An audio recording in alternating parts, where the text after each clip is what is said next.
جينا نعظكم بالإيتم نسألكم ليس ما في عنا ليات لا. Assalamualaikum warahmatullahi wabarakatuh. Waalaikumsalam. Alhamdulillahirabbil alamin wa bihi nasta'inu ala umuri Assalatu wassalamu ala asyrofil anbiya'i wal mursalin sayyidina Muhammadin wa ala alihi wa sahbihi. Yang sama-sama kita cintai dan kita hormati guru kita Bapak Al-Muharram Haji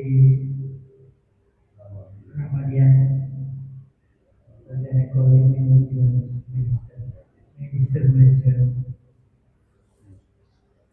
Bapak Ibu jamaah yang insya Allah dirahmati Allah Subhanahu wa Ta'ala. Puji syukur senantiasa mari kita panjatkan kehadirat Allah Subhanahu wa Ta'ala yang telah memberikan berlimpah nikmat dan mulia sehingga semua dapat di bagian pada pagi hari. Salawat serta salam semoga tercurahkan kepada kita Nabi besar Muhammad Allahumma shalli wa sallim wa barik alaihi. pada keluarganya, pada para sahabatnya, dan kita sebagai umat. Mudah-mudahan kita mendapat syafaatnya dari Allah Subhanahu wa Ta'ala. Amin insyaallah. Kita Muhammad sallallahu Allahumma shalli wa sallim. Bapak Ibu jamaah yang dirahmati Allah. Sebelum kita membahas kajian pada pagi hari ini, alangkah baiknya kita kirimkan doa terutama kepada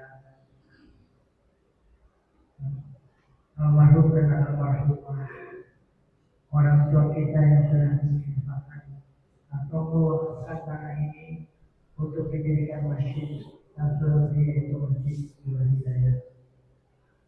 Mudah-mudahan yang sudah wafat para donatur mendapatkan tempat yang layak di sisi Allah Subhanahu wa Ta'ala. Amin.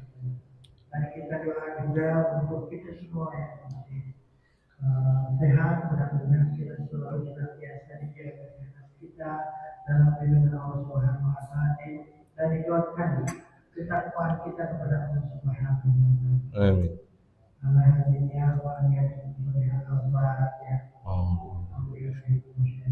Bismillahirrahmanirrahim.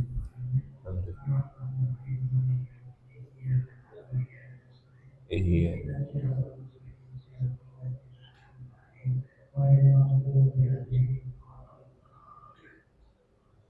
Bapak Ibu jamaah sekalian, untuk selanjutnya mari kita sama-sama dengarkan kajian ilmu yang akan disampaikan oleh kita. Untuk itu waktu kami bersilakan. Syukran. A'udzubillahi minasyaitonir rajim. Assalamualaikum warahmatullahi wabarakatuh. Innal hamdalillah nahmaduhu wa nasta'inuhu wa nastaghfiruh. May yahdihillahu fahuwal muhtadi wa may yudlil falan tajida lahu waliyyan mursyida. Asyhadu an la ilaha illallah wahdahu la syarika lah wa asyhadu anna Muhammadan abduhu wa rasuluhu la nabiyya ba'dah. Allahumma salli wa sallim ala nabiyyina wa maulana wa habibina wa juhrina Muhammad sallallahu alaihi wasallam wa ala alihi wa sahbihi ajma'in. Allahumma aftah lana bi futuhil arifin. Rabbana aftah bainana wa baina qaumina bil haqqi wa anta khairul fatihin. Wa ila hadaratin nabi bi barakatihi wa bi mu'jizatihi wa bi syafaatihi bil barakah wal karam wa jami'il masyayikhina min al-masyayikhina Abdul Qadir Jailan sallallahu alaihi wasallam. Abdul Syekhina Mukarram Syekh Abdul Karim Syekhina Mukarram Syekh Waqat Jami' awliya illahi bi hadhil qaryah وبهذا البلاد الفاتحة.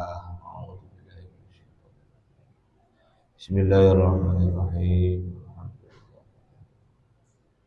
الرحمن الرحيم مالك يوم الدين إياك نعبد وإياك نستعين صراط الذين أنعمت عليهم.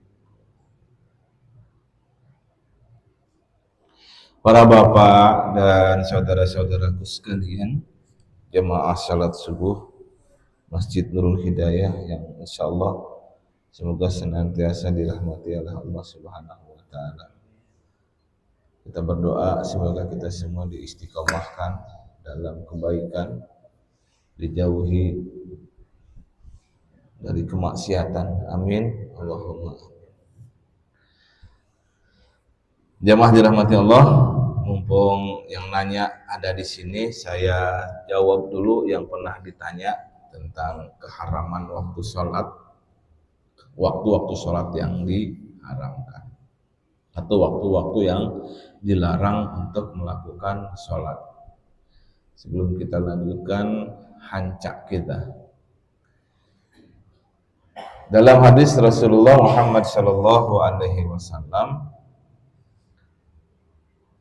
berbunyi, salatu sa'atin kana Rasulullah Sallallahu Alaihi Wasallam yanhana anis an tusalli an nusalliya fihin.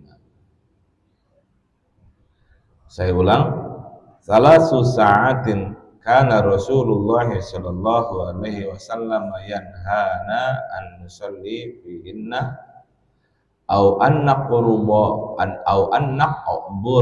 fihinna mautana. Ada 3 waktu di mana Rasulullah Shallallahu Alaihi Wasallam yanhana an nusalliya fihinna, melarang kita sholat.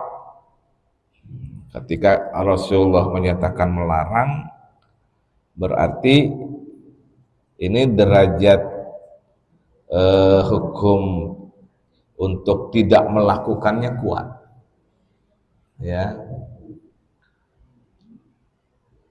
lebih kepada sebenarnya menjadi haram, tetapi ada pengecualian nanti, ya. Au annak qabura fihinna mautana, dan melarang kita mengubur jenazah di dalam waktu itu. Tidak hanya sekedar dilarang untuk melakukan sholat di waktu itu, juga ternyata dilarang untuk menguburkan jenazah. Hina tatlu'u syamsu bazighatan hatta tartafi'a, yakni ketika matahari terbit sampai meninggi. Wahina yaqumu qa'imu dhahirati hatta tamira syams, ketika unta berdiri di tengah hari yang sangat panas sekali atau waktu tengah hari sampai matahari condong. Wahina tadayyafu syamsu lil ghurubi hatta taghruba, ketika matahari condong menuju terbenam hingga dia terbenam, ya, itu hadis riwayat Imam Muslim.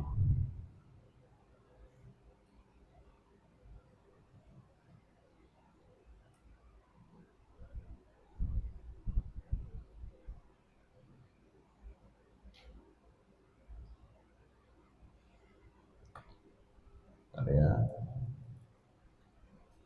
Ini silakan dicatat hadis ini.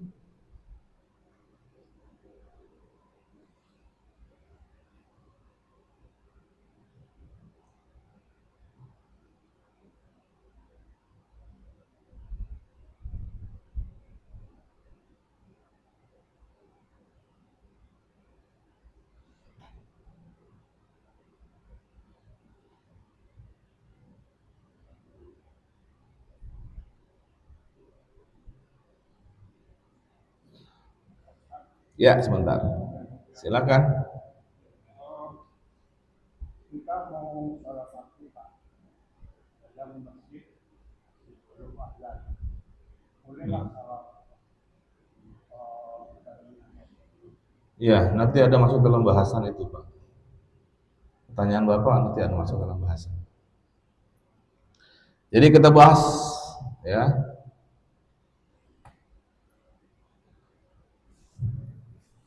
Kita lanjutkan.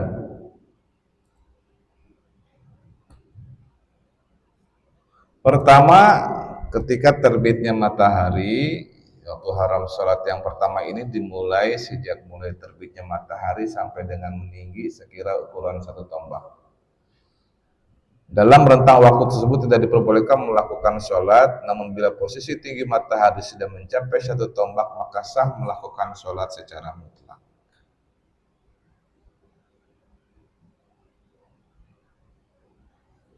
Ya, ini yang pertama. Sebentar, saya masih harus edit dulu.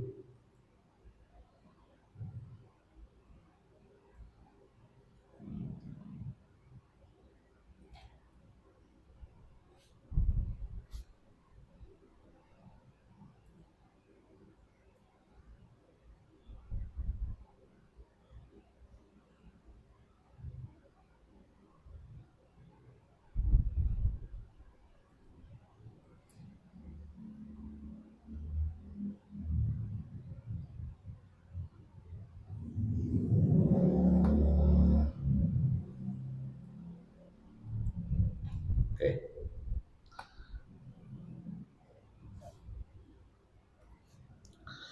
Kemudian, ini judulnya masih salah.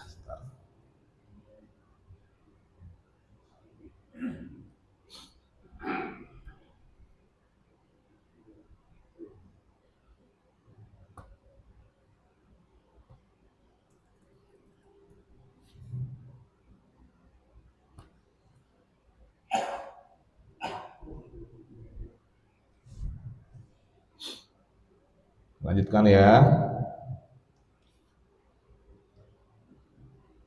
Kedua, ketika waktu istiwa sampai dengan tergelincirnya matahari selain pada hari Jumat. Jadi waktu istiwa adalah waktu di mana posisi matahari tepat di atas kepala pada saat matahari berada pada posisi ini diharamkan melakukan sholat. Bahwa perlu diketahui bahwa waktu istiwa sangat sebentar sekali, sampai-sampai hampir saja tidak bisa dirasakan sampai matahari tergelincir. Ya, jadi sangat tengah hari banget gitu. Tapi nanti ketika sudah agak tergelincir, maka baru kemudian kita bisa melakukan sholat. Karena itu adzan yang dilakukan pada waktu awal sholat zuhur itu biasanya sedikit setelah tengah hari, setelah matahari benar-benar ada di atas bayangan kita. Jadi ketika benar-benar matahari itu menyinari kita dan bayangan kita tidak tergeser, artinya benar-benar seperti tidak ada bayangan, kaki kita seperti menginjak bayangan kita. Itu waktu istiwa. Namun keharaman melakukan sholat di waktu ini tidak berlaku untuk hari Jumat. Artinya sholat yang dilakukan pada hari Jumat dan bertepatan dengan waktu istiwa diperbolehkan dan sah sholatnya. Tetapi juga kita lihat bahwa ternyata waktu kita melaksanakan sholat Jumat itu kan didahului dengan khutbah. Jadi ketidaksengajaan atau apa disebutnya, ketidakpatuhan dalam melaksanakan larangan ini menjadi terhapuskan karena kita melakukan atau mendengarkan khutbah Jumat itu. Ya, jadi pelaksanaan salat Jumatnya itu kan menjadi lebih lama waktu dari pas waktu istiwa itu, ya. Jadi itulah kemudian mungkin rahasianya kenapa khutbah Jumat didahulukan, ya. Tidak seperti salat sunnah Idul Adha atau Idul Fitri, salat duluan baru khutbah. Oke.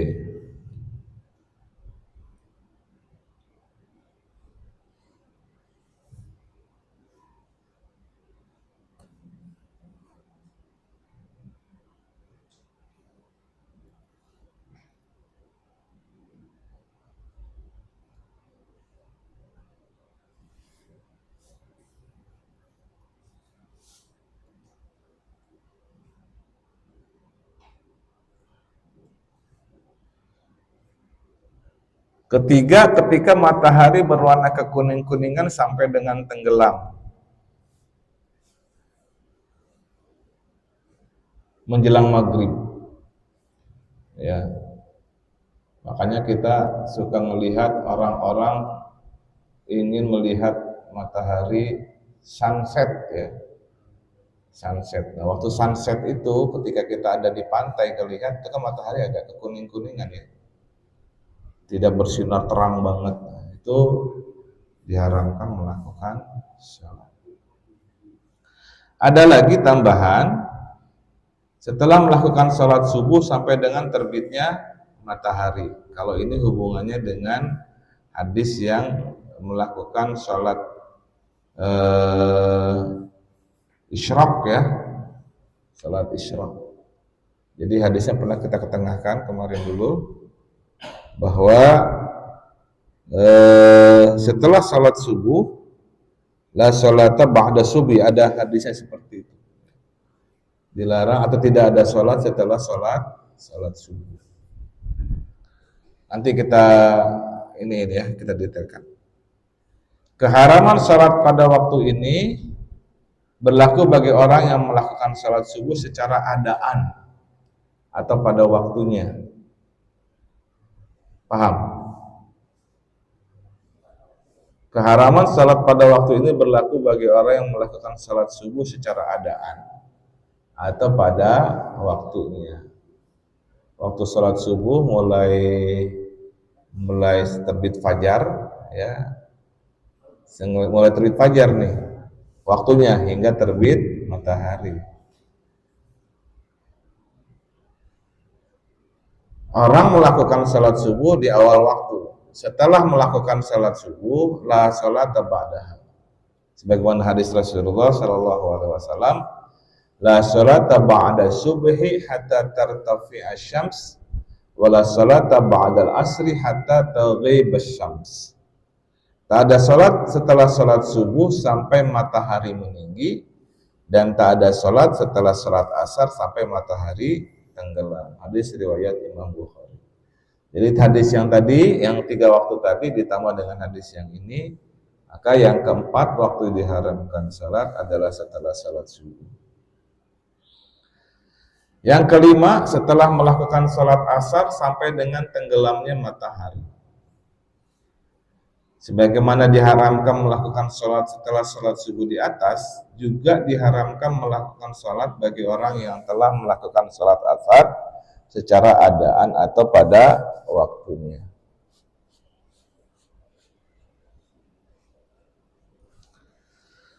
Sebagaimana contoh di atas, bagi orang yang pada waktu salat asar melakukan salat asar qadha sebagai pengganti salat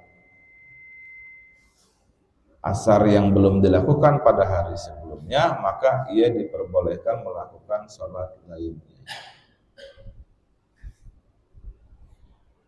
Keharaman melakukan salat setelah melakukan salat asar ini terus berlaku sampai dengan tenggelamnya matahari, ya.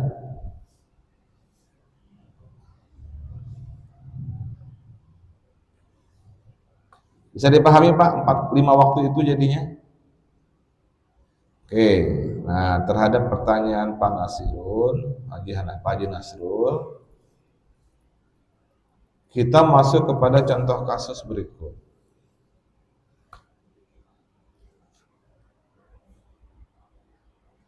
Salat apa yang haram dilakukan pada kelima waktu tersebut? Nah, itu kan. Apapun salat yang tidak boleh dilakukan pada kelima waktu haram tersebut?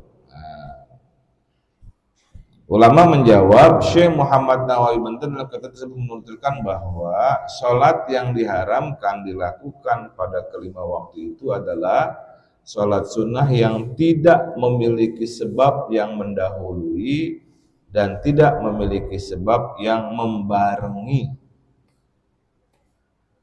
Mohon dipahami, garis bawahnya pada salat yang tidak memiliki sebab yang mendahului dan tidak memiliki sebab yang membarengi. Sebagai contoh adalah salat sunnah tahiyatul masjid.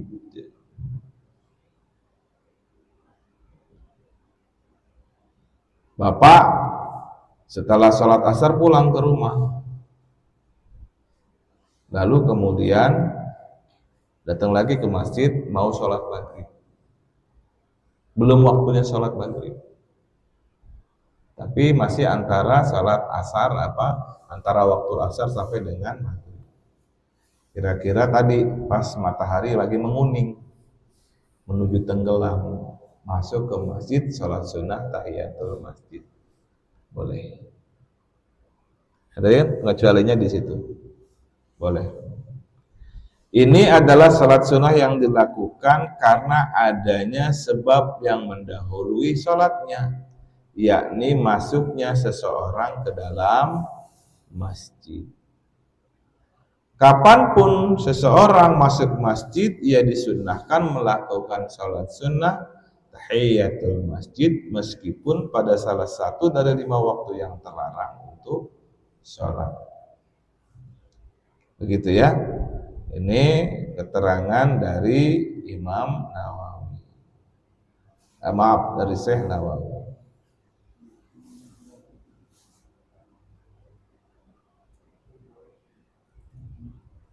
Oke. Lalu kemudian kita lanjutkan. Sedangkan contoh salat sunnah yang memiliki sebab yang membarengi adalah salat gerhana bulan dan gerhana matahari, salat khusyuk dan salat khusyuk. Salat sunnah ini mesti dilakukan berbarengan dengan waktunya bulan dan matahari dan atau matahari mengalami gerhana. Tidak bisa dilakukan sebelum atau sesudah gerhananya usai. Baik ketika dia mulai terjadi proses kesejajaran antara bulan dan atau matahari sampai pada waktu puncak, lalu kemudian sampai menjelang menghilang. Nah, kalau sudah hilang berarti kan tidak ada gerhana bulan atau gerhana mataharinya, maka di saat itu tidak ada salat khusyuk atau khusyuk. Itu yang dinamakan salat khusyuk atau gerhana bulan atau gerhana matahari adalah ketika dia mulai terjadi gerhana bulan atau gerhana mataharinya. Itu. Nah, biasanya kan di waktu istiwa kan, apalagi kalau dia gerhana matahari. Nah, biasanya kan di tengah-tengah hari itu, matahari lagi bulat-bulatnya, kan gitu. Bukan lagi bulat-bulat, artinya karena kelihatannya tengah banget gitu. Pas bulan juga lagi pada posisi di situ, pas sejajar dengan matahari. Nah, kita kemudian sholat sunnah gerhana matahari di situ. Ya, maka yang tadinya sholat ada waktu istiwa yang diharamkan untuk melakukan sholat saat itu, maka kemudian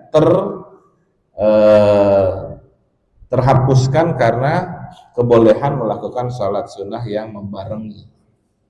Gitu. Oke. Maka semisal terjadi gerhana pada waktu yang diharapkan untuk sholat, maka tidak haram hukumnya melakukan sholat sunnah gerhana pada waktu tersebut. Dengan kata lain, sholat yang dilarang dilakukan pada waktu 5 waktu tersebut adalah sholat sunnah mutlak atau sholat sunnah yang tidak memiliki sebab yang terjadi saat sholat itu dilakukan.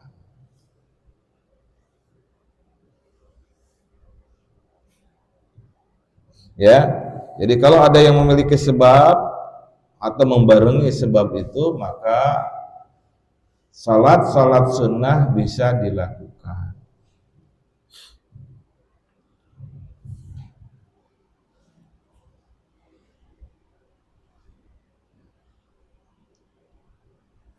Bentar ya, saya belum edit setelah.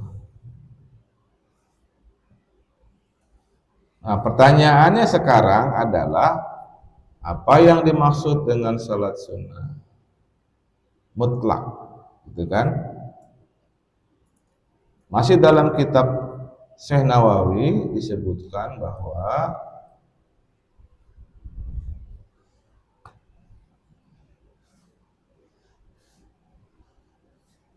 salat sunnah mutlak adalah salat sunnah yang tidak terikat dengan apapun. Ya, dilakukan begitu saja tanpa adanya sebab tertentu.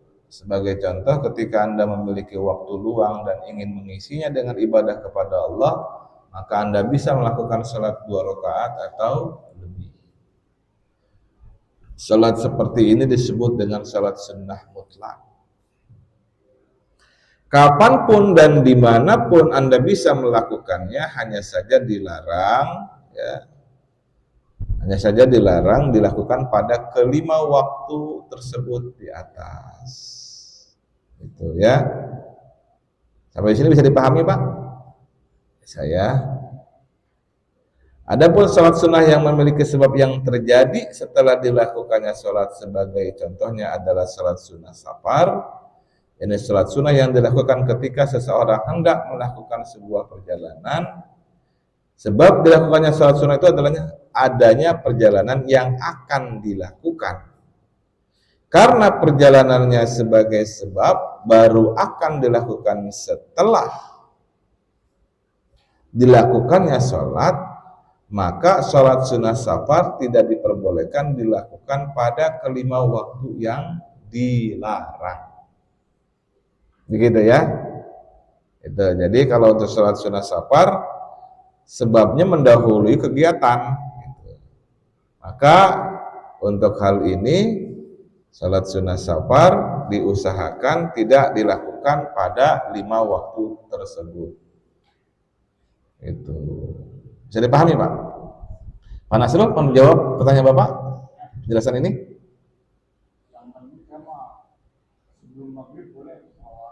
Salat sunnah tahiyatul masjid. Ya, tadi itu ya, tadi. Bagaimana apabila terjadi setelah melakukan sholat asar, salah satu jamaah melaksanakan sholat sunnah lagi, maka kita sudah menyebut. Iya. Bagaimana ini? Baik. Karena ada kalau Jamak ya, salat jamak. Ini bab kita sholat jamaah asar. salat berjamaah asar. Saya dengarnya salat jamak asar. Salat berjamaah asar ya, oke. Salah satu jamaah kita mungkin bukan dari jamaah yang rutin, tapi mungkin ada yang mampir atau apa, harus mendirikan sholat sunnah. Tapi kan pasti persepsi kita dia akan sholat sunnah biasa, sedangkan itu kan pasti yang dilarang. Oke. Ditanya dulu dia itu sholat apa, Bapak, dengan pertanyaan yang lembut dan tanpa sedikit menghakimi gitu ya. Bisa jadi dia tidak tahu, atau bisa jadi dia tahu tapi dia ada melakukan sholat yang istilahnya kodoan. Ya, ya. Maka edukasinya adalah jelaskan hadis Rasulullah yang tadi, la sholata ba'da subuhi wala sholata ba'dal asri tadi. Yang terakhir ya. Salah satu dilarang yaitu pemakaman. Bagaimana apabila seorang dari muslim meninggal, waktunya mungkin meninggal di antara jam 1 dan 2 siang, pelaksanaannya dilaksanakan penguburan setelah ba'da asar. Ba'da asar. Iya. Ya, itu dia. Itu kan menggarisbawahi melakukan apa yang dilarang oleh Rasulullah Muhammad Shallallahu Alaihi Wasallam di waktu tadi, yang hadis yang pertama tadi. Tapi bolehkah? Saya kata dari teman nanti nggak mungkin menunggu malam ya kemarin. Ya udah disegerakan, Nah. Artinya antara baca asar sampai menjelang maghrib ini. Iya. Nah ini perlu diedukasi lagi ke masyarakat ya. Perlu diedukasi. Hadis ini mungkin jarang kedengeran ya. Jarang kedengeran, tapi praktek masyarakat sering. Gitu. Ya mohon diusahakan nih, jangan dilakukan setelah sholat asar kalau bisa. Ya. Malam sekalian malah bagus. Malam sekalian malah bagus. Ya, diedukasi aja masyarakatnya, mungkin karena jarang mendengar hadis yang tadi. Gitu ya. Oke ya. Karena memang di masyarakat sebuah kebiasaan itu seringkali memang menabrak apa yang dianjurkan oleh Rasulullah Muhammad Sallallahu Alaihi Wasallam. Sebentar ya.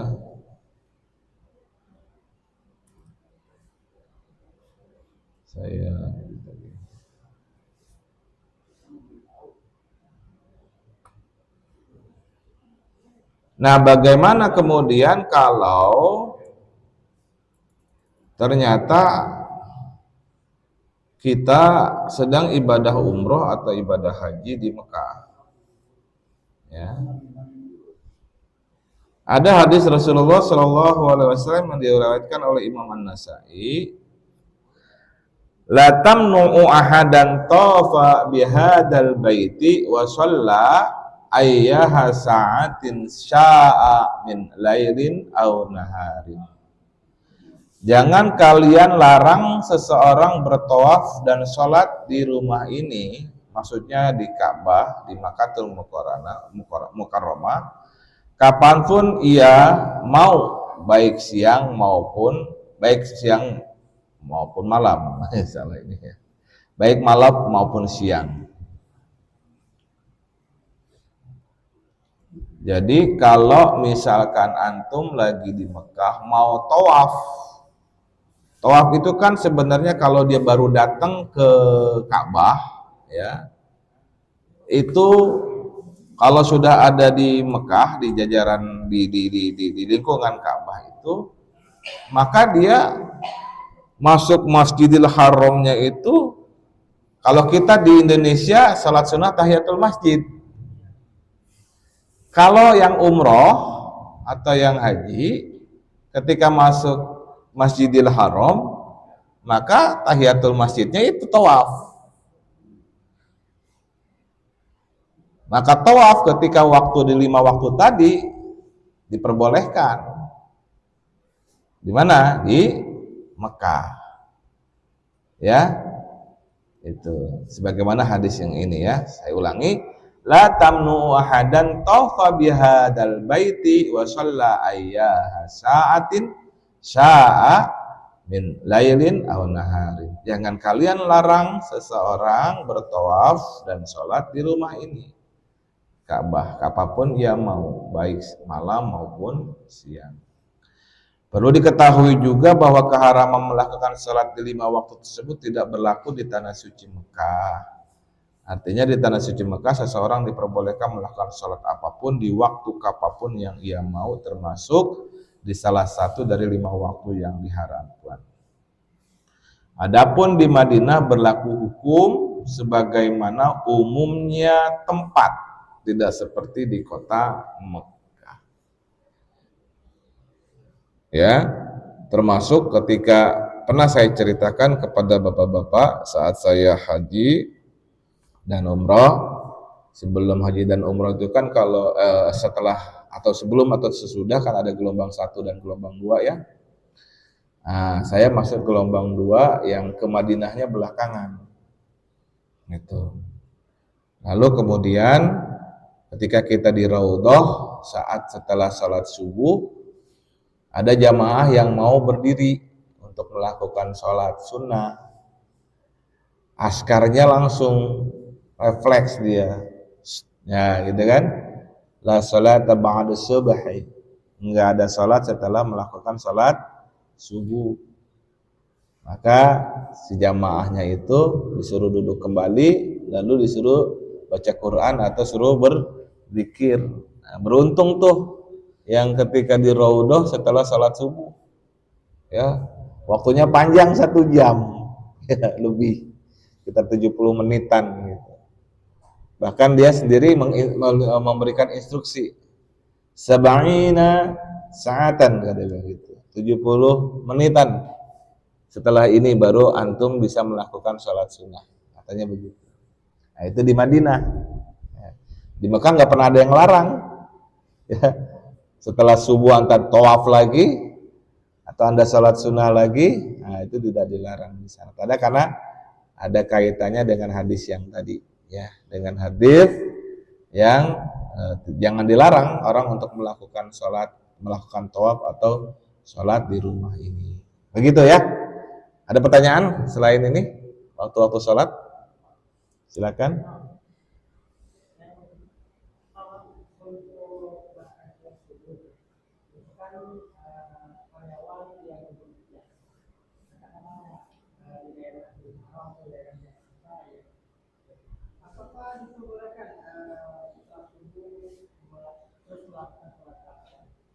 Enggak, kan tadi sholat safar itu kan tidak merupakan sholat yang mendahului sebabnya, ya. Jadi sebabnya itu tidak mendahului atau membarengi, ya, menunggu isyraq, menunggu syuruk matahari baru melakukan sholat sunnah.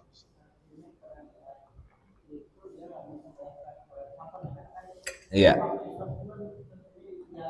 Iya, gitu. Ya. Ada lagi?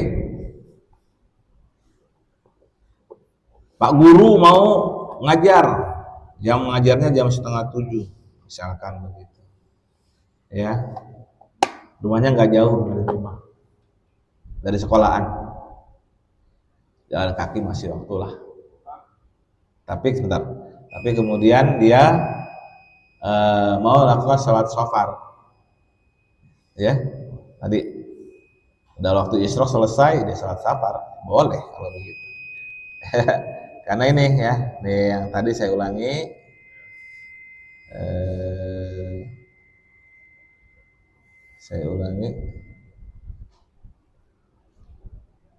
yang ini ya.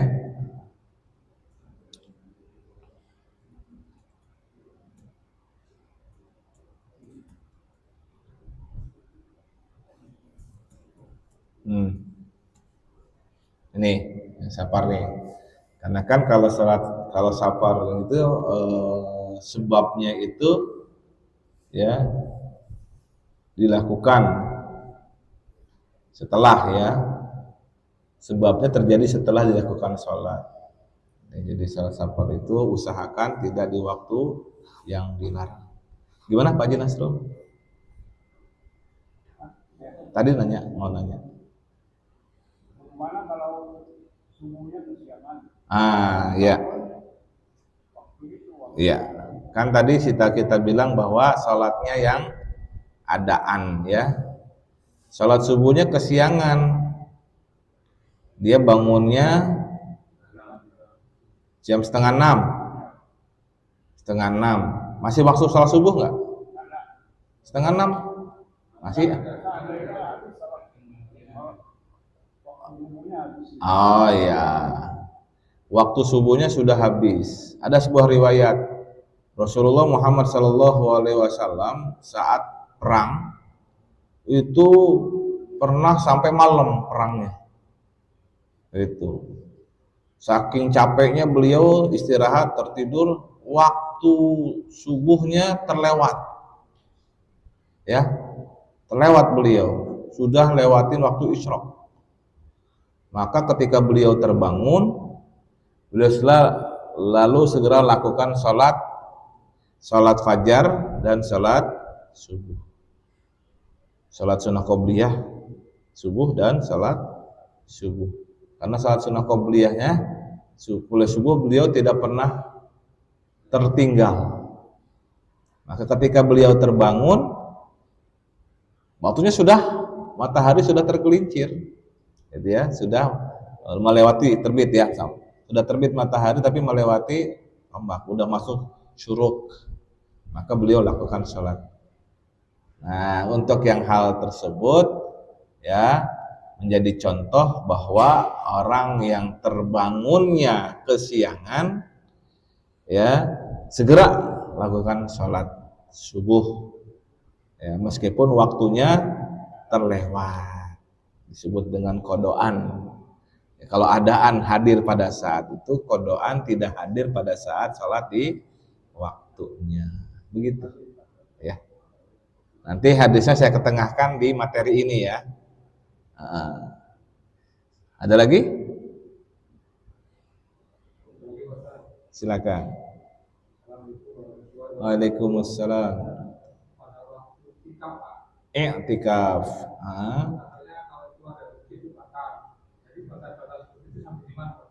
Oke.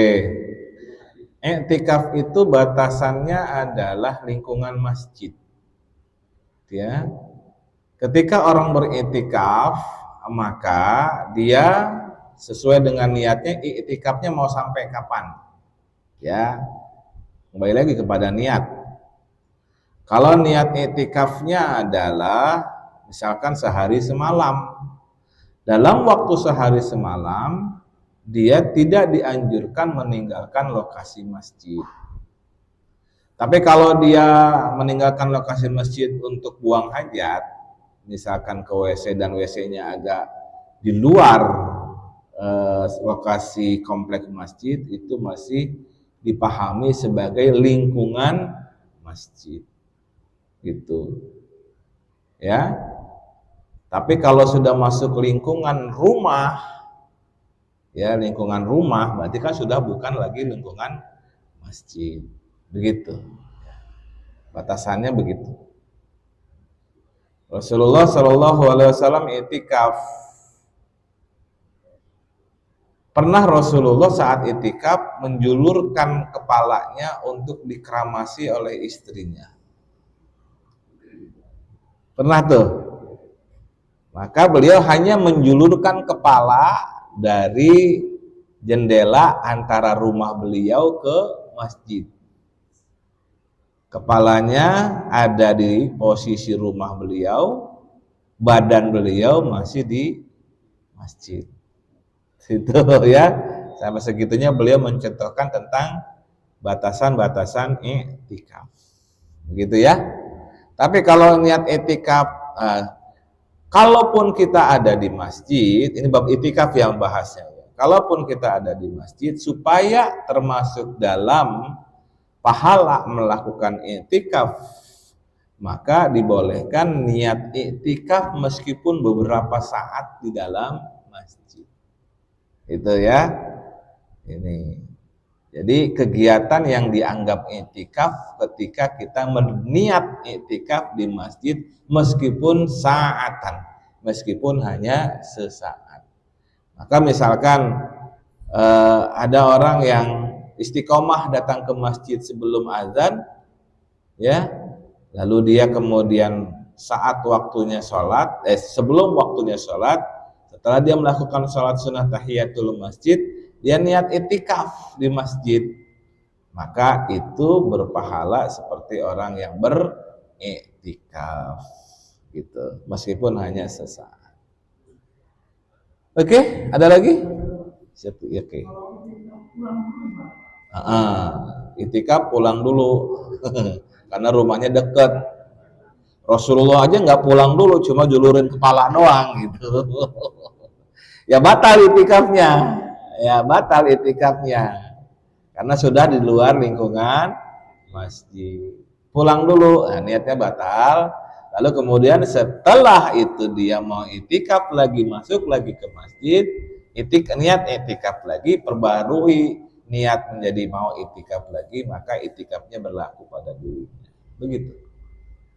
Cukup ya? Oke, terima kasih atas segala perhatiannya terkait waktu-waktu yang dilarang untuk melakukan sholat sebagaimana yang ditanyakan oleh salah satu jamaah kita.